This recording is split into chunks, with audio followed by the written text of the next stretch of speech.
Vamos a seguir hablando de materias relacionadas con el coronavirus. Queremos hablar de las residencias sanitarias a lo largo del país, también de este nuevo plan anunciado por el presidente de la República para reforzar la salud mental. Estamos en contacto, como ya ven en pantalla, con la subsecretaria de Salud, Paula Daza. Gracias por acompañarnos desde el Palacio de la Moneda. ¿Cómo está? Muy buenas tardes.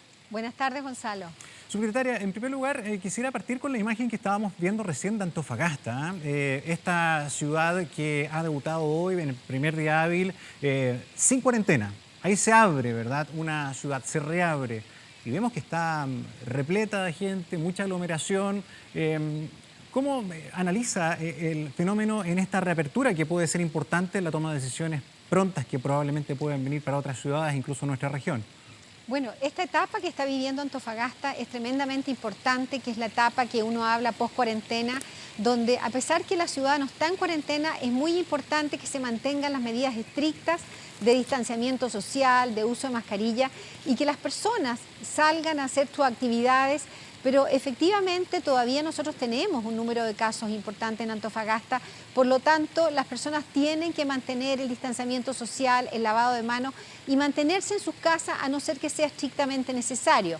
Estamos mirando con mucho cuidado las regiones, la situación de Antofagasta, porque hemos visto en otras regiones, hemos visto por ejemplo en Punta Arenas, en Osorno, en Temuco, en Chillán, que la reapertura post-cuarentena ha logrado mantener una cierta estatus de los casos nuevos, es decir, las personas a pesar que no están en cuarentena en esas comunas mantienen las medidas estrictas de cuidado y distanciamiento social. Por lo tanto, creemos que es tremendamente importante fortalecer que a pesar que no están en cuarentena, tienen que mantener medidas estrictas de distanciamiento y de cuidado, de autocuidado para que no tener que volver a una situación tan crítica como la que vivieron. Aquí hay una estrategia que usted dijo que es fundamental, que son las residencias sanitarias. Es decir, en vez de poner a toda una comuna en cuarentena, a cientos de miles de personas, es trasladar a aquellas personas que son casos confirmados y sus contactos estrechos, lo que nosotros llamamos sus clústeres familiares, a una residencia sanitaria para aislarlos a los confirmados. Porque, ¿qué es lo que pasa? Las personas confirmadas no pueden cumplir con las estrictas medidas de aislamiento que requiere. Claro. Estar solo en una habitación, lavado de manos, baño individual, una serie de medidas estrictas que vemos que la residencia sanitaria es el pilar para poder contener el coronavirus en nuestro país. Secretaria, la meta de corto plazo se aspira a llegar a unos 10.000 cupos de habitaciones en residencias sanitarias, ¿no? Hoy hay 90 y hay disponibles 4.216 habitaciones. Quiero profundizar en eso, pero antes para concatenarlo con el tema que estábamos hablando de Antofagasta, el énfasis y ahora el foco en las residencias sanitarias es precisamente porque la cuarentena, por ejemplo, acá en la metropolitana, no está funcionando. Se lo pregunto porque uno puede observar que hay bastante movilidad en Santiago. Lo dicen varias cifras de varios expertos y además tenemos equipos que están recorriendo permanentemente zonas, Paseo Ahumada, por ejemplo, con muchísima gente. Tal vez muchos con permisos, otros no, pero hay mucha gente. ¿No están funcionando las cuarentenas? Bueno, podemos ver que en algunas comunas sí están funcionando las cuarentenas. Estas son estrategias complementarias. Hay comunas que efectivamente las cuarentenas ha sido más difícil, producto que son personas, ¿no es cierto?, con una alta tasa de congestión, de conglomeración, de hacinamiento, y eso ha hecho que sea más difícil respetar una cuarentena. Por lo tanto, cada comuna en la misma región metropolitana que es tan extenso ha tenido situaciones difíciles. Se ha fortalecido la fiscalización para que las personas se mantengan en sus casas, se ha fortalecido las residencias sanitarias, pero sin embargo son estrategias que son complementarias para poder contener la propagación de un virus que está azotando tan fuertemente, sobre todo a nosotros en la región metropolitana. Subsecretaria, hoy se han cumplido 90 días de esta pandemia. El ministro comenzó su informe hoy justamente haciendo un balance, un resumen de lo que había pasado hasta ahora, pero las cifras de hoy fueron muy malas en términos de nuevos casos y por supuesto lo más sensible de personas que desgraciadamente han muerto por esta enfermedad. Para usted, en términos de revisión, ¿cuál ha sido el talón de Aquiles de la estrategia? ¿Qué es lo que ha dado menos resultado y lo que quieren reforzar de aquí en adelante? Ahora, con respecto a la estrategia del plan coronavirus, nosotros tenemos varios focos. Primero que nada, la contención de la propagación del virus, pero también el fortalecimiento de la red asistencial. O sea, tenemos una serie de medidas para contener este coronavirus, que como usted lo ha dicho, una de ellas es la cuarentena, la residencia sanitaria, el fortalecimiento de la comunicación, porque hay medidas individuales que son muy importantes, que las hemos venido diciendo, pero que hay que fortalecerla, que es el lavado de manos, el distanciamiento social, que las personas no se aglomeren en grupo. Y eso es un tema que tenemos que ir fortaleciendo e ir diciéndolo día a día. También las cuarentenas han tenido efecto en algunas comunas, en las otras no. Sabemos que hay zonas donde las personas no han respetado, sabemos que han habido situaciones particulares y por supuesto que también sabemos que hay personas que tienen que salir. Por lo tanto, esto es un virus tremendamente contagioso. Hemos visto que donde las personas viven más hacinadas, efectivamente ahí ha habido mayores brotes y por eso en esa zona, en esta región y en esta parte hemos fortalecido esta nueva estrategia que es fundamental y por eso hacemos un llamado a todos. Y también creo que es muy importante decir que aquí tenemos una estrategia del gobierno de hacernos cargo de la pandemia y nos estamos ocupando de esta pandemia, pero también de todo, de los medios de comunicación, de comunicar bien, en sentido de enseñar, también de las personas. Aquí la responsabilidad individual es fundamental, lo hemos repetido una y otra vez, el cuidado. No podemos tener un fiscalizador en cada esquina asegurando que la persona mantenga su cuarentena, pero sí llamamos a esa responsabilidad individual para que las personas cumplan con las indicaciones de la autoridad sanitaria. Secretaria, y pensando en esas situaciones que hay que rectificar, hay varios expertos que coinciden en que la trazabilidad debería ser mejor y que tal vez sería una de las formas de poder justamente reforzar los objetivos que usted enumeraba, como el lograr aislar, pero detectar, ¿verdad? Hacer toda la detección de las personas y la cadena de contagio. Pero dicen que la cantidad de equipos trazadores es muy baja en Santiago, que se han comprometido a la contratación de 800, pero se requieren por lo menos 1.500 o incluso 2.000 personas. ¿Se puede pensar en aumentar más estos equipos? Efectivamente, aquí, como todos lo dicen, aquí hay la estrategia con respecto a salud pública de testear, que hemos sido capaces de aumentar a más de 75 laboratorios, la trazabilidad y el aislamiento, las tres áreas muy importantes. Como usted dice, la trazabilidad es fundamental y es por eso que lo primero es fortalecer el equipo para tener más trazadores. Y lo segundo es fortalecer también en la atención primaria, el trabajo con los alcaldes para fortalecer a través de la atención primaria la trazabilidad y en eso, si es necesario contratar más gente, así lo vamos a hacer. Pero tenemos que usar todos los mecanismos y todos los recursos que tenemos como Estado para poder fortalecer esta estrategia que es tan importante. Sí, tengo un par de dudas y un par de preguntas respecto a otros anuncios que se hicieron hoy día, pero antes también quiero saber un poquito más respecto a este plan para abordar la salud mental, que es otra situación muy relevante para los chilenos y chilenas. Con este plan Saludablemente, entiendo, subsecretaria, que esto va a ser por medio de la plataforma del Salud Responde, la que está ya operativa. ¿Y cuándo va a estar disponible esta oferta de atención psicológica?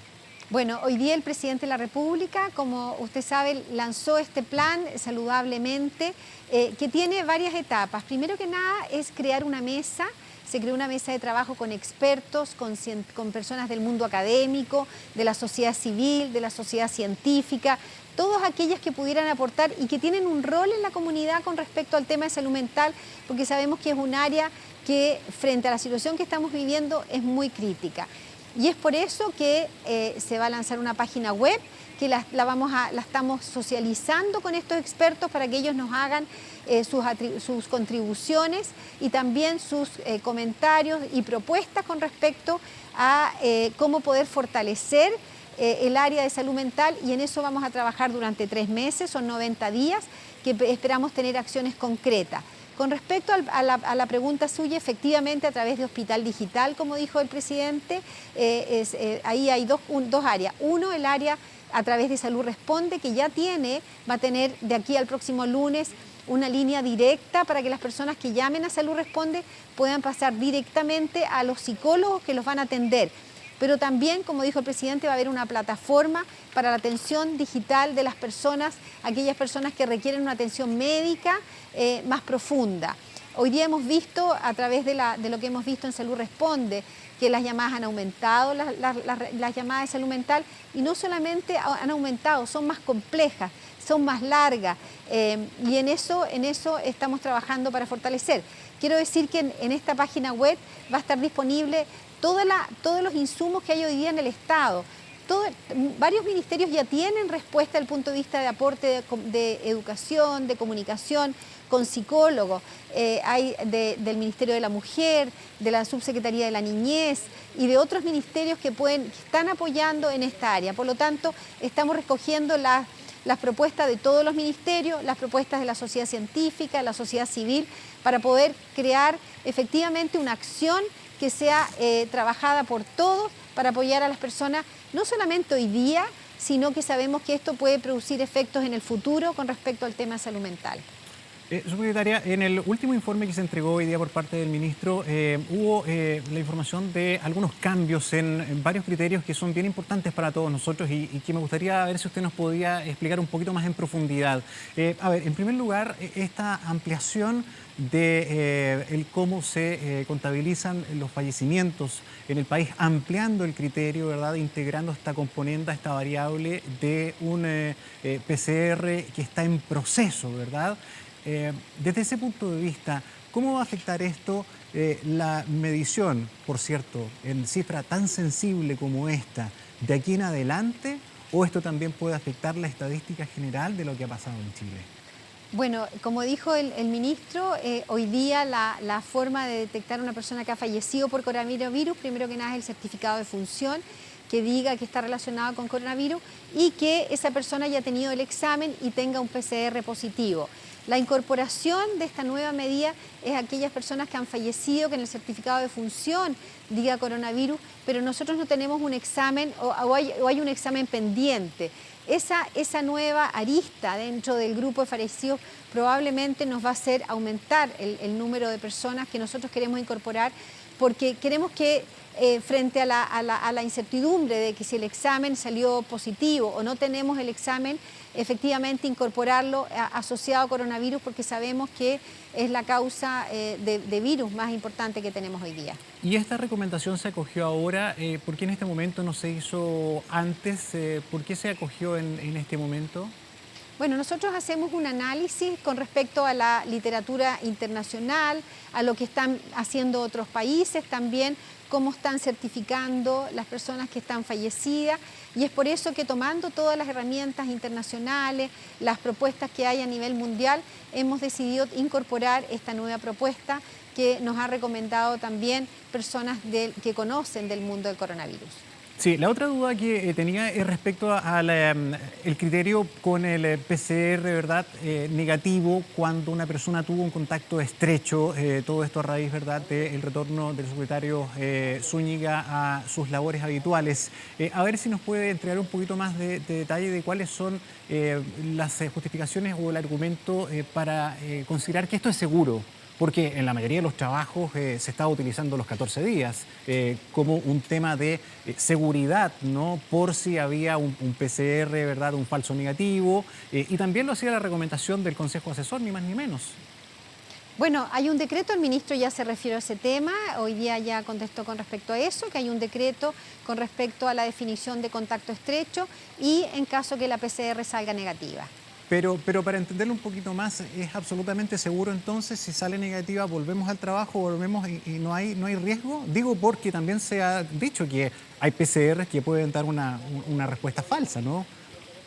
En términos generales, con respecto a la PCR, lo que nosotros hemos hablado que hay PCR, más que la PCR sea falsa, a veces en los laboratorios ha habido algunas dudas de PCR que han salido positivos por contaminación del laboratorio, más que la PCR sea falsa.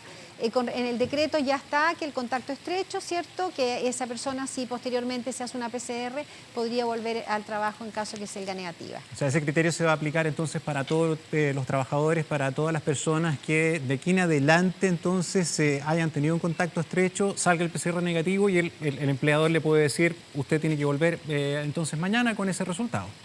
Así es. Muy bien, subsecretaria Paula Daza, le queremos agradecer por habernos acompañado esta tarde en 24 tardes. Encantada, Gonzalo. Que esté muy bien, buenas tardes.